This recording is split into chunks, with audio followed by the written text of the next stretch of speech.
score in terms of specific games, not series, but games. So that means that Star Holland Royal Cup cannot go ahead of them, even if they win this next game against Snake. And honestly, after that last performance, that's a big if, given that they were comprehensively outplayed by Snake. Yeah, they were torn apart. Again, it's going to be the Cogmore and the Draven Band away here on the side of Royal Club, but they're going to take away the Karthus here from Barker. They don't want to see that one coming through in this two-threat comp that Snake have been very, very good at.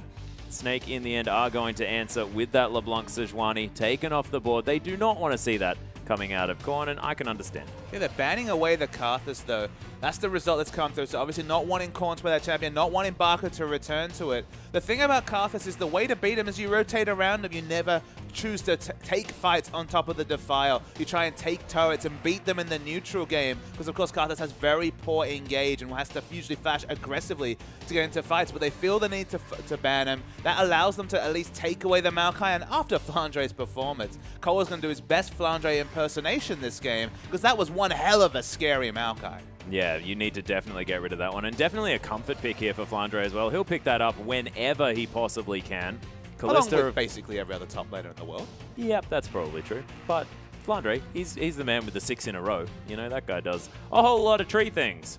But it is going to be Kalista and the Morgana being hovered here for Beast so far, but not going to be that in the end. And Thresh going to be taken away. Understandable Kalista pick here at the same time. And I was definitely smelling a potential Morgana mid following Pawn's play yesterday. Another safe wave clear champion. Seems to fit the MO of Barker, and of course would have been a flexible pick for bottom, but I think Crystal just said, no, I want to support Thresh, and that's the result. Yeah, but that is going to mean the answering Nautilus here from Zero by the looks of things, and Blank back on the Rek'Sai as well. Had an okay performance, but of course you have to think probably got a little bit outclassed there by Beast, but now no longer has the option of getting on that Grungle.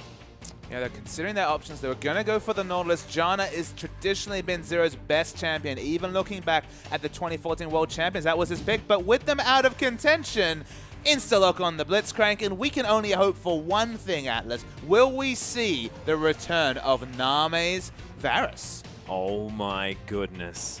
That's the dream. Don't play with my heart like this. Of course, you are the noted Varus fiend. I just love that champion. He's my personal favorite. Aurelia is going to be looked at here by Barker. They do have the Nunu hovered as well for Beast, but Riven is what Barker's going to look at now. So we'll see exactly what does get locked up in the end. So I think there are going to be some fun picks coming through. The Blitzcrank's usually a sign that the fun times are here. Waiting to see, but Snake, no, they're looking very serious. Of course, Trundle, now one of their serious champions, and Beast is back on Nunu. This guy does not lose on Nunu very often. Oh, no, and being able to cut through all of the defensive statistics that Cola does have available to him as well. Very, very important. But Name, he's back on the Vayne here. It's not going to be the Varus. Pretty close. VA, but Vayne's going to be the one locked in. Maybe it was a misclick. Of course, this is the Chinese client, and they're not actually next to each other, I don't believe. So unfortunate. A different situation coming through. The last hover coming through is the Velcos. Another dream. But with Azir being available and Barker being a very noted Azir player, loves to pick wave clear champions, loves long laning phases, can understand the Azir. Yeah, we'll see whether that one does get locked in the end. And it looks like this Blitzcrank, a very serious-looking pick at this stage of the game. Of course, Korn played a lot of Ahri.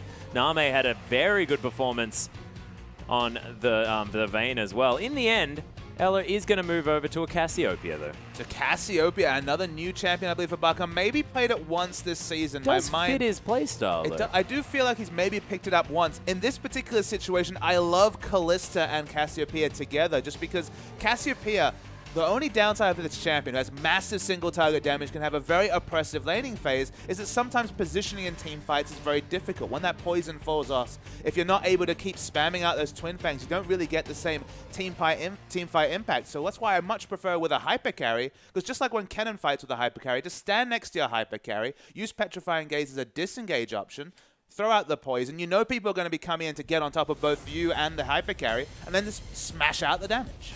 Well, we'll see whether they manage to do that, but let's look over the lineups here. Cola now on the Maokai, taking it away from Flandre there in the top lane, who's back on the Trundle. Blank with the Rek'Sai again against Beast's Nunu, of course, is critically acclaimed Nunu there as well, as the Cassiopeia meets the Ahri in the mid lane. Ahri very tricksy, going to be hard to land those Noxious Blasts, but we'll see whether Barker can manage it here. As Crystal against Name, the Kalista against Vayne, and this is a lane that Name was actually quite strong in. Okay, but we have to factor in the supports when we're talking about the lane strength. What does Blitzcrank offer Vayne, barring the miracle brush hook into Condemn against the wall? The situational engage, if they put it together, can get them a lane snowball. But in a long laning phase, Thresh is just so much more flexible than the Blitzcrank. Well, we'll see what does happen, of course. Blitzcrank, pretty fun champion. We'll see whether there's going to be any excitement here in the early game coming into this one, because you have to think that with a Blitzcrank on your team, you've got to invade. Absolutely. Level 1 is usually a priority for these Blitzcrank comps, and also level 1 defenses or even a counter invade might be on the way coming through from Snake. So hopefully some fireworks for what is looking like the last LPL game this season for Starhole and Royal Club. Yeah, well, let's get into it, ladies and gentlemen, as we get onto the Rift.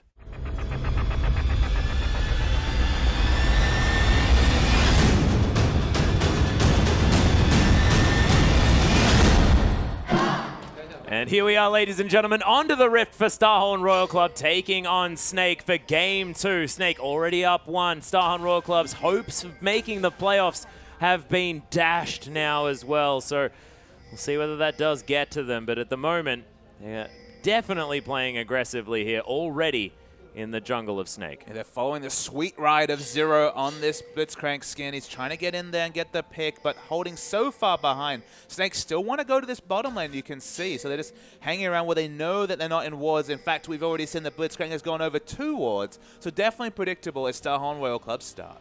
Yeah, and actually this bottom lane has not been seen yet. The Sentinel is going to wander into the brush and spot 4 members already.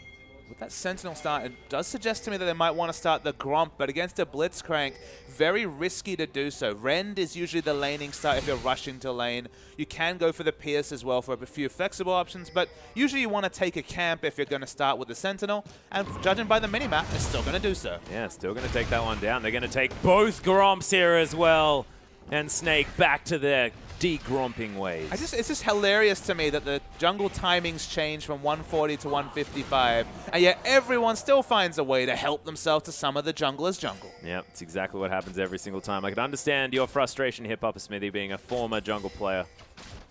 But look, does help out in these 2v2 situations, and is going to give Crystal and Ella the early level 2. You can see both hitting that already. Name not going to cop too much aggression just yet. It's just going to be an auto attack there, and the Ren to come through as well, just to secure the minion and some harassment. I mean, Blitzcrank and Vayne definitely need to push this lane in. Blitzcrank's much stronger on the aggressive than he is on the defense. Of course, there is always that hope for the miracle hook under turret, but usually a bit fleeting when it comes to competitive play. So you'd rather the lane be pushed up. At the moment, fairly even. Yep, Name just doing his best, farming out these waves. You can see both of these AD carries very, very even, as Blank actually going to steal away a blue buff here as well. Blue, I believe, was also stolen on the side of Snake. We saw them taking down the Gromp, and that would understandably lead to the blue afterwards. So some vertical jungling understandably coming through here, as Korn able to push up this wave here against Barker. Haven't really seen him on this Cassiopeia as we mentioned before, but so far doing okay, and there's a Noxious Blast. Not bad. So the vertical jungling happened not because of the lane swap, but just because it was very well understood that Starhole and Royal Club were entrenched on the blue side jungle of Snake, so it would be very risky to at any point try and visit that blue. They didn't go for that, but with the Pillar of Ice, Cola could be in trouble. Yeah, Beast actually is there with the Ice Blast here as well. The permanent slow coming through, and first blood for Beast. Easy as you like, and the robot walks away. So he had the option of trading at least one flash from Snake in that situation, but was happy just to die with his flash available. Maybe that will become relevant, but you'd have to think the wraparound gank from Nunu is not going to be as scary as the wraparound gank from Rek'Sai, but the result still, first blood goes down to Flandre. Yeah, and Ella was respecting the Blitzcrank here, sitting in the brush. They do manage to get a ward in there now, though, as of course, with Marshall poised, Crystal going to have a little bit of a better time there as the Condemn actually onto the wall. Zero coming through. There's the Unburrow, the teleport immediately to follow, but there's the grab from Zero, and he locks down the kill. Flandre teleports in, but he's very close to death as Crystal trying to get some follow-up damage. Blank attempts to get out of there as well. Still 3 members strong here, but the answering kill already now in the bottom lane. Yeah, the skirmish damage coming through from Blank on the Rek'Sai is so high early levels, with the double knockup coming through from both the Power Fist and the Flash Unburrow into the hook. It rang true onto Ela. Good answering kill, and they're not done. Yeah, this is a flash condemn actually from Name as Beast is around here as well, trying to be a problem. Crystal manages to get to the other side of this turret. He's very, very low. Blank's going to fall down. The Power Fist here, and all of these caster creeps.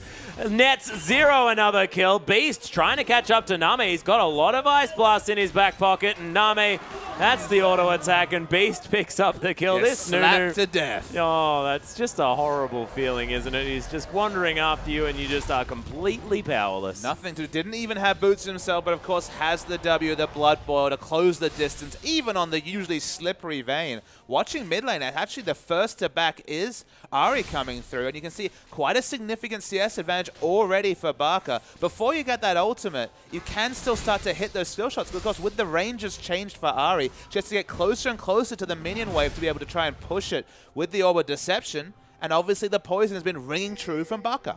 Well, you can see Korn actually didn't stay in that fountain for very long, stays at about half mana here at the same time. Just wants to be able to get back for this minion wave. You can see only about 10 behind us. Flandre taking a lot of damage here from Cola, who's putting the pressure on. Does have a Doran's Ring here at the same time as those boots, as Blank up here to try and get some pressure on. I mean, it'd be very intriguing to see whether Barca goes for an identical build to his Karthus build. Already has the tier. Rylai's, again, one of the staple items of Karthus. Yeah. And this is one thing I will tell you, Starhorn Royal Club. Free advice.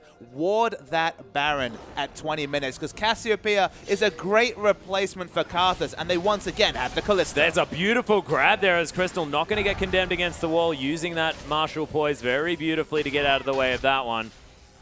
Zero does have his eye in for these hooks as Snake are up against this turret. You wouldn't think a team could have more Baron damage than Snake did at game 1, but adding Nunu into the mix, Flandre can take it for days. And the secure. This is a filthy Baron taking coming through from Snake. You need to get those wards around Baron up at 19 minutes. Prep them early, because they're going to be necessary. Yep, Preyseeker just going to annoy Beast there as well as he's taking down this Rift Scuttler. Snake with a 1,000 gold lead. No turrets to be falling just yet. A lot of excitement on this map so far, but this is a killing spree Nunu at the beginning of this one. A killing spree Nunu's got a snowball Sightstone so far, so of course the jungle pathing. Snowball almost everything. He's got a very quick Sightstone coming through with the 3 kills. I'm not going to even enter into discussion with you anymore, Okay, Atlas. fair enough. He's got the snowball Sightstone. Let's say it again. Let's just leave it this time. He's already starting to get the aggressive wards down, isn't it? You can see red wards already littering the red side jungle of Starhorn Royal Club. The thing I love about Snake's team comp, and I really do love this team comp, Atlas, is that, okay, you're going to see Cassiopeia and Kalista fighting. You want to kill those if you're Starhorn Royal Club. Do you agree with this statement so far? How are you going to get past the Pillar of Ice, Nunu charging the Absolute Zero, even with some snowballs to throw out as well, and then Barca's Petrifying Gaze if you somehow get through, and a box too, throw it in there. The space control coming out from Snake is disgusting, and Crystal, once he hits that 2-item power spike, fight over Baron, fight over Dragon, go fight anywhere, because Snake, you've sewn it up just in Champ Select. Yeah, beautifully played. We'll see whether they do manage to... Yeah, well, already pretty beautifully played as well, getting Beast fairly far ahead, able to affect these lanes. Another hook, though, in the bottom lane as Ela gets condemned and just gets thrown around. He has no control over where he is in this bottom lane. Very confused. Understandably as well, but of course Crystal not getting grabbed there is going to be very important. 14 CS advantage here for Barca. That's a couple of waves that he has in the advantage as Korn does push out this wave here as well. And Crystal's actually turning back the clock. Very early Berserker's Greed pickup. It's not on Caitlyn, which we often saw, but actually completed on Kalista for 2 reasons. For one reason, defensively, just having extra flat movement speed to avoid that Blitzcrank hook is a very relevant statistic, as we're waiting for Korn to maybe throw out the charm. Doesn't do it. So, of course, movement speed, that helps against the Blitzcrank hook, but offensively, any champion with an auto-attack augment, like the Rend, like Twitch's Expunge, loves to get those early boots too for that early, very cost-effective attack speed. So offensive and defensive options, not necessarily health or flat AD, but still a very flexible first purchase from Crystal. Yep, and there's the Dark Passage as well. Going to get Kalista to safety. Very safe lane here as long as Ella's playing back there as well as Zero doing some zoning work. They are going to get them off this one, but Beast looking to try and get some damage down. Skirmisher's Saber now onto Korn. The flash into the Petrifying Gaze gets him the slow. The Ice Blast there as well. They're not stopping as the Orbit Deception comes through. Not going to get the follow-up damage. Blank now in a lot of trouble. Look at this consistent CC, and Barker picks up the kill. The rest of Snake already down here as Name. He pops the ult. The final hours there as the Fates Call over the wall doesn't get the knockout. But Death Sentence is there just before the Condemn. The dancing through Crystal here as well as Name's getting a lot of swords in his back. There's the renders. Korn, he's got the reset. The next rend, and Crystal gets a double. And Snake completely style all over Starhorn World Cup. First, Blank, what are you doing? You have to respect the consistent damage coming out from Cassiopeia. Dies first, and then one of the sickest interactions I've seen. The Fates Call over the wall into the red pit to get the Flay, I believe, was just insane coming through from Snake. Excellent mechanics. They're going to pick up the Dragon as well. And this game, it's not decided at 10 minutes, but damn, it's getting there. Yeah, and Ella's death sentences have had the tether tested this game, Papa Smithy, with, of course, now they've taken down the Dragon, but I mean, last game we saw that death sentence chain be very, very long, but the Condemn afterwards as well, unable to break that one, and Ella able just to lock down Name in that last fight. He does have a CS advantage, a couple of assists there as well, but doesn't have his Blade of the Ruined King yet to the BF sword that's been completed now for Crystal. Does want to go for that Bloodthirster again as the first item choice. I mean, just in terms of items I've picked up, Berserker's Greaves into a BF sword far outweighs Vamp Scepter into some attack speed daggers. The hook comes through very nice, but doesn't pick it up amazingly. Yeah, Beast able to use that smite to secure the blue buff. Was on 16 health after the hook, but still secured it. So this is the big issue for Blitzcrank. If your lane falls behind, at this point, Vayne cannot trade with Crystal, despite whatever the CS values are telling you. You just don't offer much as Blitzcrank. Bursting down Callista's not really looking like a realistic option with the fact that Ella could just throw out the Dark Passage, and suddenly you're going to have to exit lane just against Crystal, I mean, without Thresh even present in lane. Yeah, and of course, Beast able to pick up a few assists this time, so not going to continue picking up all of the kills here on the map. Able to give some over to Barker, able to give 2 now over to Crystal, who's looking very, very frightening. The Sentinel to come through. Ooh, looking for the rocket grab, but Martial Poise is going to save Crystal, who takes the Dark Passage. And he's going to secure that pink ward there as well. Name probably wants to move away as the Pierce comes through. And look at that Ren transfer damage at the same time. That is a whole lot of work done to this Vayne. And Crystal, one of the most noted Calista players, is still maxing the Ren. That was amazing. Gets the triple Ren in, as you mentioned. Is still maxing the Ren. We've seen a lot of Pierce maxes actually this week with the Bloodthirster. Just going for a bit more guaranteed AoE range clear. Ranged wave clear, but in this situation, going for the Ren set build, despite the fact that he's building the BF sword. Waiting behind was Rek'Sai, but has to leave. The Calista mechanics from Crystal, they've always been a highlight, and they continue to be a treat. Yeah, really looking beautiful so far, and you can see the amount of pressure here on this bottom side. That Pierce is just magnetized onto Name here as the rocket grab being threatened, but Crystal does have the ability just to jump out of the way of this one. The Pierce going to be available as well to reset that Martial Poise for him if he so needs to. And this is, of course, Calista Thresh, so who do you hook? Because there's a Dark Passage and a Fate's Call, depending on which target you go for. Saddest day of Blitzcrank's life coming through as Beast finds Zero on his roam. Yeah, Beast looking for Zero. Doesn't have very much mana as the Blitzcrank, and he's just going to do a bit of a drive-by and head back to base as Ella wants to be able to get some vision down here as well. Beast and Ella, they do find this pink ward as they start off the Raptors, and looks like Snake, they own the jungle here as Cola in a bit of trouble as Flandre turning around a 2v1 situation. The Subjugate doing some work, but Blank, nothing you could do. It's a very big one-item power spike in terms of the Tiamat. You need to pick that up for a bit of AoE wave clear. Of all the things Trundle has, a lot of CC, sustain, is a very strong top lane. It just isn't able to control waves, so the Tiamat at least gives him a bit of AoE wave clear as Snake finally going to take out this outer turret. And they're going to continue down the wave here as well. Of course, Crystal hasn't been back to buy for a little while. Does have the CS advantage now for himself as they clear out the rest of these minions. And Starhorn Royal Club really just floundering here at this stage of the game. Nice Scrying Orb going to spot out Zero there in that bottom brush. And they continue to push. Barker's here as well. Crystal going to get condemned out of the way of this turret because they just want to stop the damage. Oh my goodness. Dark Passage is going to save Crystal here as Cola was coming through the back. Flandre going to teleport in. They're looking for something here as the hook doesn't quite land. Flandre able to take down this ward here on the bottom side of the map. But 5 members strong of Snake. They really want to take this inner turret. Dragon not available for another few minutes. I should see a rotation coming from Star World Cup. Just try and take out this outer turret. 5 members to the bottom side, so your red side jungle is definitely not a safe space. But they could have just rushed down mid and got some turret damage. Choose not to do that. Maokai's going to get some happy farm on in the top lane. I mean, Name's going to continue to farm up, but it feels like another one of those games where Vayne's just going to be irrelevant as the game might be decided before she starts to hit a really big power spike. Yeah, it does have the Bilgewater Cutlass now, I guess, so going to have a little bit more of that lifesteal and ability to stay in lane, but it's really not looking good as Crystal's finished off that Bloodthirster.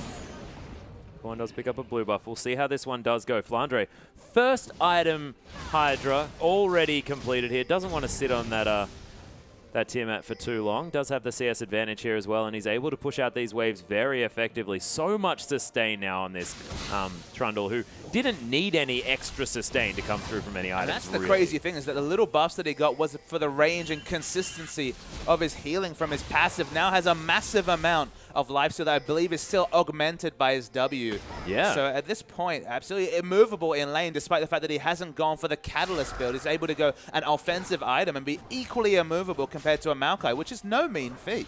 Yeah, and I believe that that Frozen Domain as well now gives him a flat 20% extra healing as well, instead of that scaling healing as you level it up. So even at this stage of the game, when it doesn't have all of its points in it yet, still very, very relevant. And with the Hydra as well, I mean, there's no way you're moving this Trundle out of lane. I mean, when you're more immovable than a Maokai, you know you're doing something right. No, most definitely. Is Korn going to be able to clear out this minion wave? Still behind in farm by just a little bit, but that gap hasn't really changed too much. Blade of the Ruin King now completed by Name, who's staying up in farm. That is definitely something to his credit here, as Flandre going to get rid of some tunnels, and it looks like Snake not quite able to find what they want. The flash out of the way from the hook there. A lot of respect onto Zero, as Barker probably would have died there. The rest of his team not quite able to get there in time.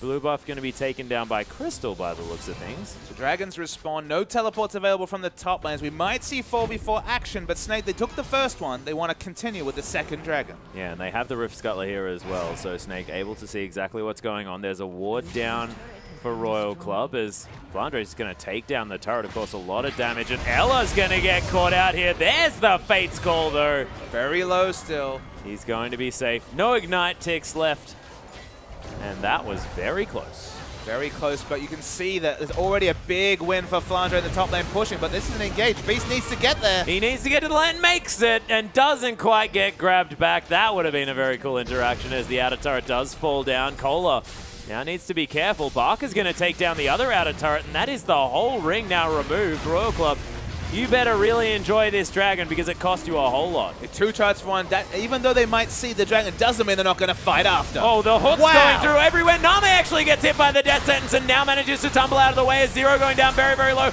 Crystal gets the reset on him, though, and he's going to be able to lock down Name at the same time. Zero does eventually die there. It's, oh my goodness, Korn gets locked down by the Pillar of Ice. Flandre's going to chomp him with a flash there at the same time. Subjugate not quite available just yet, but getting slowed down by these chomps as there's the charm to finally land, and the Ahri able to use that nimble movement in order to get out of the way. There's the knock-up actually going to come through here. Not actually bound as Cola comes down. Flandre gets blank, and the Subjugate just off cooldown just in time. Just in time, absolutely. So the Dragon does go down for Style and Royal Club, but they lost so many things in trade. There was a sick interaction between the Blitzcrank hook and Ella's death sentence. I'm going to wait for the replay to see if it was intentional, but actually got hooked into opening up a hook onto Vayne to get the pick onto Name. It was just amazing to see. Name now 0-3-2, already falling dramatically far behind.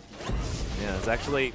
Crystal going to get caught out just a little bit here. Dodges away from the hook. Name's going to get taken down in a 2v1, and Crystal now turns his attention to Zero. The 2v1 battle is going to be won by Crystal here as well as Zero. He gives up. He knows exactly what's happening, and man, that outplay was beautiful. You can see Name furiously talking into his chat, but the fights continue. Yeah, Barker actually in a lot of trouble. Can he do the 2v1 here as the Petrifying Gaze wasn't off cooldown?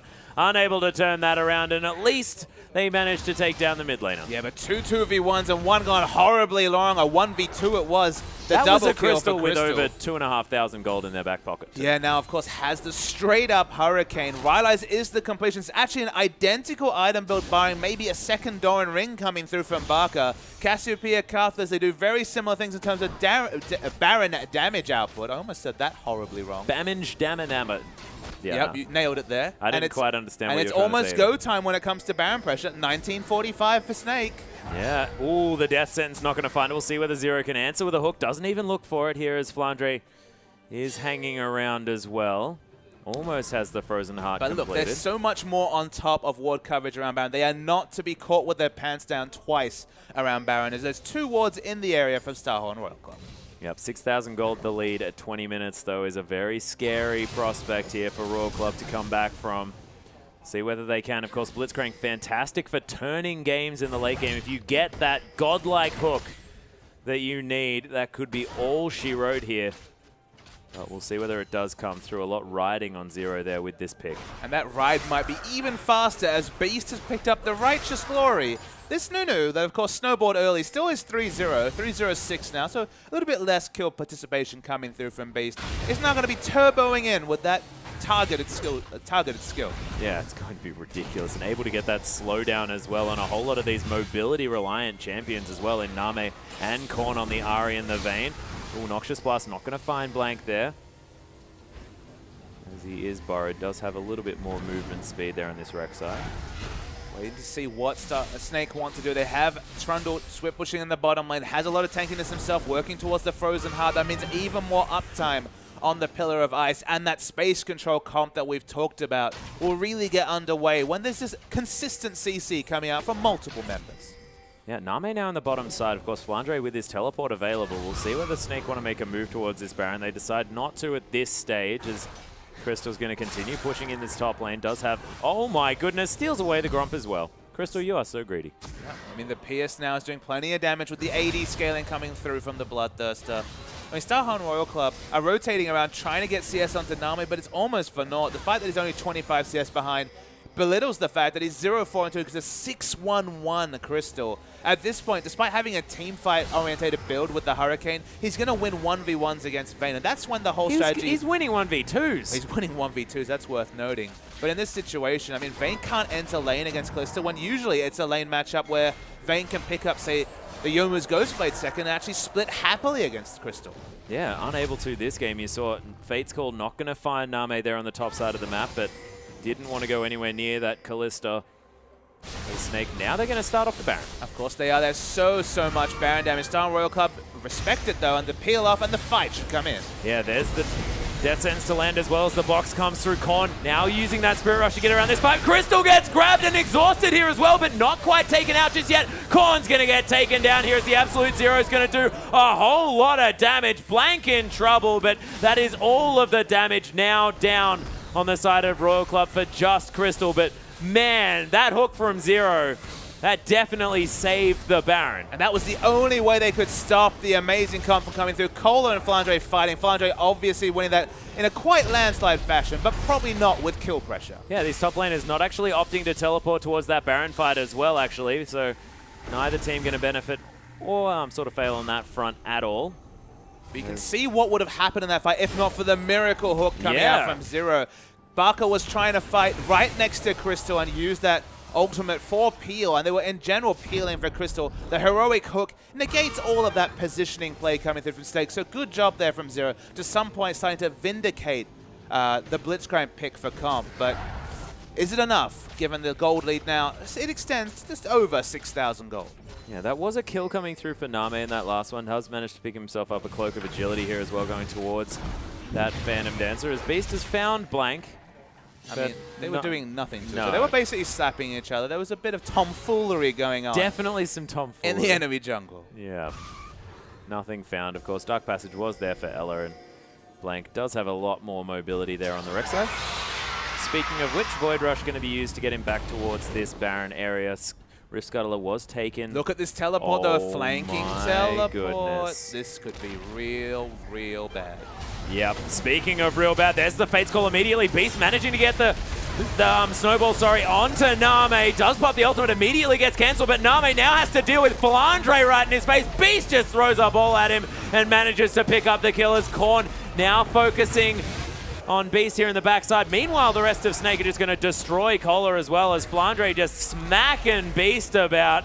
Frozen Domain, they're going to give him a whole lot of movement speed, but takes a tunnel and he's going to be safe. But the Baron, most definitely not. And Flandre and Beast are so strong that what should usually be a 5-man peel unit for Crystal was actually fighting on 2 fronts. Beast and Flandre assassinated down Name in the backline. And Crystal, Barco, and Ella, Thresh, Callista, and Cassiopeia damage CC coming through on any of the divers. 2 fronts, not ideal for Snake, but working out just fine, and they secure the Baron. Oh my goodness, he gets out! That was ridiculous. Ella didn't actually check the brush there. All he needed was a flay, and that would have been a dead Korn, but Korn staying true, didn't cancel. So we can calm down on that one. They had already secured the objective. They had no reason to expect a wild Ari in that particular they saw brush. the Orbit Deception come through. Okay. Surely.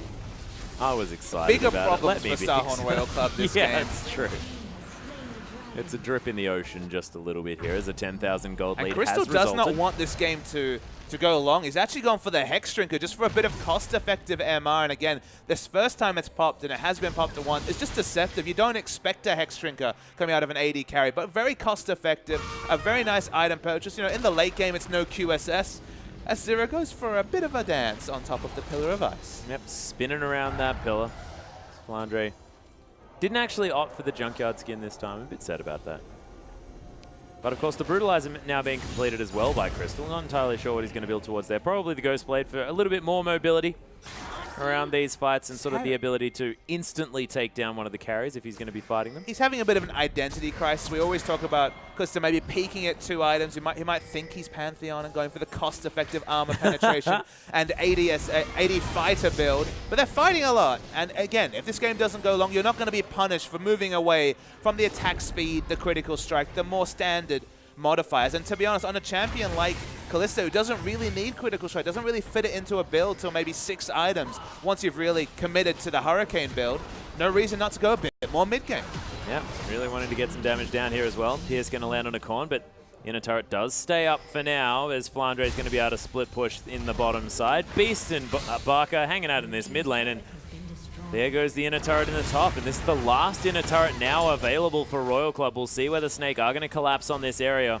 Zero waiting in the wings, looking for a potential hook to come through as Blank searches for some Prey Seekers.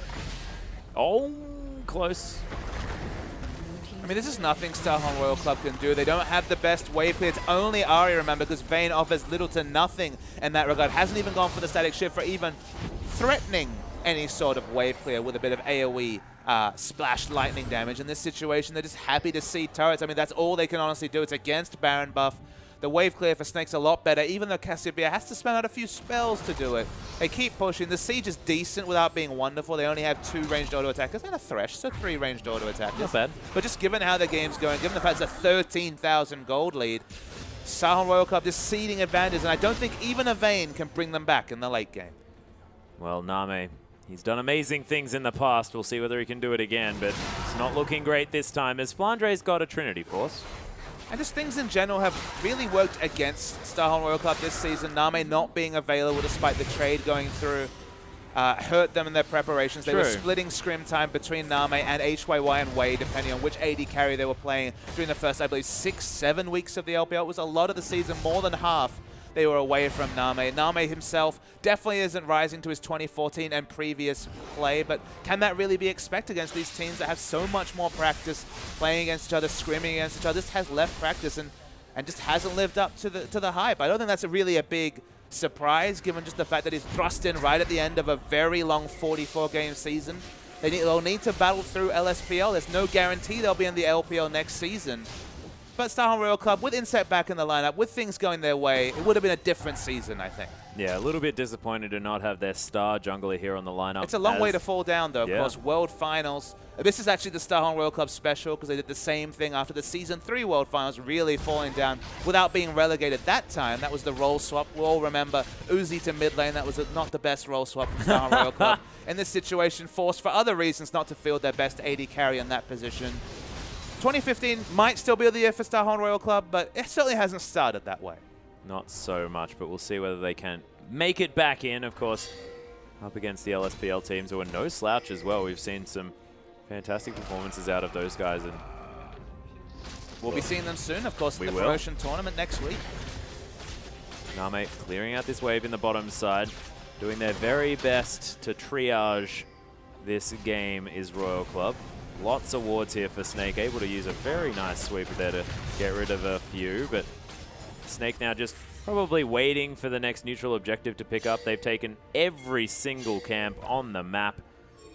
Of course, prioritizing Royal Club's jungle here as well, as Blank going to set up some tunnels here just to make sure that he can get around this one as best he possibly can to help out. Flandre being a nuisance on the bottom side, as we had Barker picking up his own blue buff. We'll see whether we are going to get any action moving into this one, as Crystal's going to start sieging down on this inhibitor turret. There's the Twisted Advance, actually. Not a whole lot of members of Snake are around here as Beast. Absolute zeros there as well. As my goodness, the damage from that one. Crystal going down very, very low. He's going to be taken out here by Korn, as there's the grab onto Ella at the same time. No Fates call flashes after a nice play, but that is going to be the death of the support. And just a little bit overexcited were our Snake members. Yeah, Flandre tried to get some split pushing going, but Cassiopeia Barker walked towards top, then walked back when he realized he'd be too late to enter the fight. Didn't get any work done, so 2 picks for free, basically.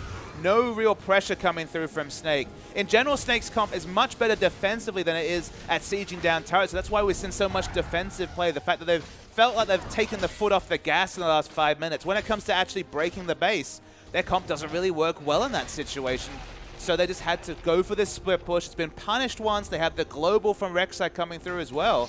We've pronounced this game over a bit like Royal Club's season, but it might not be just yet, just because Snake are going to struggle until, as you mentioned, the likes of Baron or maybe a 5th Dragon come onto the map. Yeah, and this is, of course, still League of Legends. Anything can happen moving into this one, despite the 13,000 gold lead, because if you get to that late game stage where money becomes irrelevant, it's just that. Money's irrelevant. If they can't break the base, they can't get in there and start these split side pushing minions. And it's worth mentioning. Stranger things have happened. So this game not over until you break the base. We've seen Juggermore comps, for example, come back from probably even bigger disadvantages if the enemy team hasn't been able to get an inhibitor to really start to get the 6th man, the super minions working against them in a landslide fashion. The 5th Dragon is still a long, long way away. So only 2-1 in Dragons at 32 minutes. That's a very slow clip in general. Of course, the first one will be picked up around the 14-15 minute rather than the 3 to 6 minute Dragons we've seen earlier in the season. Flandre just laughs at the Dragon, though, solos it down with so much ease. But 3rd Dragon, still not a win condition really shouting out for Snake, and Starhorn World Club happy to turtle up. Yeah, they're doing their very best too, as Void Rush going to at least get Blank in here with his team. Flandre still on the bottom side. Crystal pushing out that wave in the top. Is going to have that one pushing forward, as turret going to be removed. Zero looking for a hook. Maybe doesn't want it on Beast, though, who's very, very tanky. And Flandre, he's tanky. That's one of his strong suits, but he does a hell of a lot of damage. Oh, Trinity yeah. Force might actually just be for sieging, because those Trinity Force blocks, at this point, he can just ignore Maokai in terms of doing damage to him, and the Trinity Force is going to help him take down this bottom turret and really open up that win condition and finally get towards an inhibitor. And you have to think he's probably a bit annoyed at this Hydra as well, who's going to be drawing turret aggro as he's trying to just hit the turret. Neither the turret nor Maokai are going to be doing a lot of damage to Flandre, let me tell you. Yeah, well, that's a good point. I guess he doesn't really worry about it too much, as the Pillar of Ice is there, and you saw Flandre didn't take any damage from anything at all. Void Stuff has been completed now for Korn, though, so that's a nice 3-item spike, but in response to that, Barker has the Death Cap and the Rylays and the Seraph's Embrace, plus a cheeky Haunting Guise. His Cassiopeia is definitely doing ridiculous amounts of damage at this stage of the game. A lot of magic penetration here as well against a lineup that doesn't have a whole lot of AoE magic resist. Of course, none of these Lockets of the Iron Solari being completed because, of course, that's a Righteous Glory on Zero. And Crystal got interesting items. Look at Flandre, that's what I was mentioning. With that Trinity Force, you do so much damage to structures, you can shrug off the damage. Finally, they're able to break the base, and it's just Flandre with the solo mission. It looked like a greedy build, but when you have so much gold and already a Frozen Heart and a Spectre's Cowl, he breaks the base and wins the game, basically, for Snake. Yeah, just now turns his attention to Kola, who's walking away from this one. Kola not taking a whole lot of damage as Name's making his way in here. We'll see whether Flandre is going to be okay. Wait for the Pillar of Ice. Yep, Silverbolt's doing some work here. Twisted Advance coming through. Korn's down as well, lands the charm. But Baron, at the same time, is going to fall. It was all just a ploy from Flandre, who still has his teleporter available. We'll be able to meet up with his team in another 40 seconds here. And he's already done his work. He already got the inhibitor. He got the inhibitor turret. He opened up a free Baron for his team. Can't ask for much more from your tanky top laner. And we've forgotten for a while, we haven't mentioned the fact that Kalista, Cassiopeia, Nunu stare at Baron and it instantly dies. It's effectively what happened off your screen. And things working out for Snake. Oh yeah, and now it's a Spirit Visage completed by Flandre as well. He's going to have so much healing.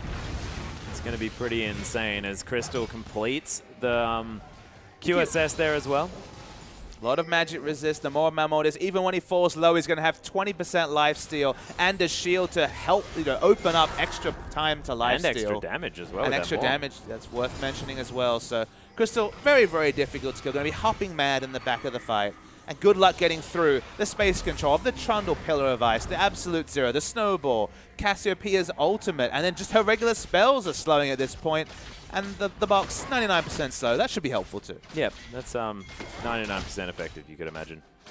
As Snake now looking to push through, but they haven't managed to break open the rest of these ones. And of course, in a siege situation, we'll see what Starhorn Royal Club can do. But with that bottom lane inhibitor down and Name, all of his time being taken up. Crystal now has some free time. Look at this tower get destroyed. I mean, the Pillar of Ice just zoning away as if it's a Gragas ultimate. Will we see the big fight, though? Yeah, Beast actually takes no damage here as Bark is getting destroyed, exhausted down here as well as Blank comes through. Petrifying Gaze onto both of those tanky members. Kohler does manage to take down Cassiopeia, but at what cost now as Royal Club are getting destroyed. Death sentence onto Korn after the Fates call. That was stunning.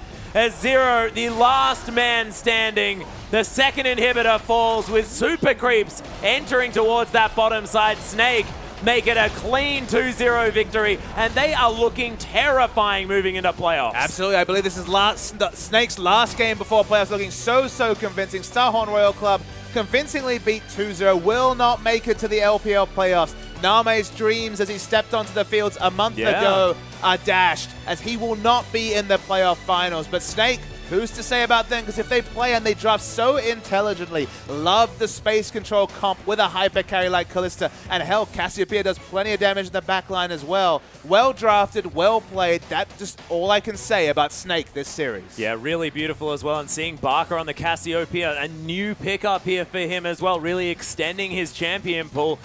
Crystal's Kalista is out of control, and with two bans focused at him on top of that, his performance was brilliant, and he has to have to go back to that 1v2 situation, and Crystal is a very, very feared AD carry moving into these playoffs. But ladies and gentlemen, we're only half done here for the LPL for Week 11. LGD going to be taking on OMG right after this short break.